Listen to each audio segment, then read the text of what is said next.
Hi everyone, ఇవాళ మనం ఒక బిగ్ బ్యాంకింగ్ న్యూస్ గురించి మాట్లాడబోతున్నాం. స్టేట్ బ్యాంక్ ఆఫ్ ఇండియా తన ఎస్ బ్యాంక్ లో ఉన్న 13.19% స్టేక్ ని అమ్మేసింది. మొత్తం షేర్లు వచ్చేసి 413 కోట్లు. ప్రతి షేర్ వాల్యూ వచ్చేసి 21 రూపాయల 50 పైసలు. మరియు మొత్తం ఇన్ఫ్లో వచ్చేసి 8,889 కోట్ల రూపాయలు. ఈ ఇన్ఫ్లో వలన ఎస్బీఐ కి వచ్చే Q2 FY26 రిజల్ట్స్ లో అదర్ ఇన్కమ్ చాలా బలంగా కనిపించబోతుంది. ఇప్పుడు ఈ సేల్ తర్వాత కూడా ఎస్బీఐ ఎస్ బ్యాంక్ లో 10.8% స్టేక్ ను కంటిన్యూ చేస్తుంది. ఇప్పుడు ఎవరు కొనుగోలు చేశారంటే చూద్దాం. SMBC ఇది జపాన్ లోనే సెకండ్ లార్జెస్ట్ బ్యాంకింగ్ గ్రూప్ మరియు ప్రపంచంలో 14th largest bank with $2 trillion assets. RBI ఇప్పటికే వీరికి 24.99% వరకు స్టేక్ కొనుగోలు పర్మిషన్ ఇచ్చింది. ఇది మాత్రమే కాదు, axis bank, Bandhan bank, federal bank, HDFC, ICICI, IDFC first, Kotak Mahindra bank కూడా కలిసి 6.81% స్టేక్ ని అమ్మాయి. ఇలా టోటల్ 20% స్టేక్ ని SMBC కి వెళ్ళింది. ఇక అప్రూవల్స్ విషయానికి వస్తే RBI నుండి అప్రూవల్ ఆగస్ట్ 22 వచ్చింది మరియు CCCI నుండి సెప్టెంబర్ 2 వచ్చింది. ఈ ట్రాన్సాక్షన్ ఇండియాలోనే largest cross border investment in the banking sector గా కన్సిడర్ చేస్తున్నారు.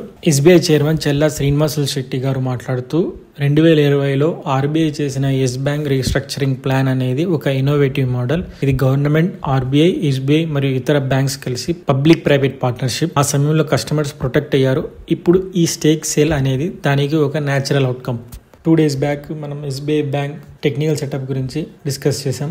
అందులో మనం ప్రైస్ చెప్పుకున్నది 826 నుంచి ఒక ట్రెండ్ లైన్ బ్రేక్ అయ్యే అవకాశం ఉందని చెప్పుకున్నాం. సో అది ఈ న్యూస్ వల్ల అది బ్రేక్ అయ్యింది. ప్రైస్ అనేది సస్టైన్ అవుతుంది. ఎవ్రీ డిప్ బయింగ్ ఆపర్చునిటీ చూపిస్తుంది.